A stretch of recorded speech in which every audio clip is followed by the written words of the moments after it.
Samantala, hindi naman kinagat ng Makabayan Bloc ang pahayag ni Vice President Sara Duterte na hindi siya kakandidato sa 2028 presidential elections. Ayon sa isang kongresista, ginawa na rin ito dati ng kanyang ama na si dating Pangulong Rodrigo Duterte, pero tumakbo pa rin ito sa bandang huli.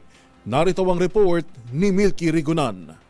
Hindi dapat paniwalaan ang sinabi ni Vice President Sara Duterte. Reaksyon to ni Gabriela Women's Party List Representative Arlene Brosas sa pahayag ni VP Sara na wala umano siyang balak kumandidato bilang Pangulo sa 2028. Ayon kay Brosas, ganito rin ang linya noon ng kanyang ama na si dating Pangulong Rodrigo Duterte na nagsabing hindi kakandidato pero bandang huli ay naghain ng kanyang Certificate of Candidacy para sa presidential election noong 2016. Pero sabi ni Brosas, malaking tulong sa bansa kung tototohanin ni VP Sara na hindi siya kakandidato sa 2028 presidential election. Ang kailangan ngayon anya ng bansa ay tunay na pamumuno at hindi pagsilbihan ang sariling interes. Sabi ni Brosas, anuman ang ambisyon sa politika ni VP Sara, dapat pa rin harapin nila ng kanyang ama na si dating Pangulong Duterte ang issue ng war on drugs at extrajudicial killings. Gate ni Brosas, hindi nila maaaring takbuhan na mag-ama ang malakas na panawagan ng mamayan para sa hustisya sa mga biktima ng nakaraang administrasyon.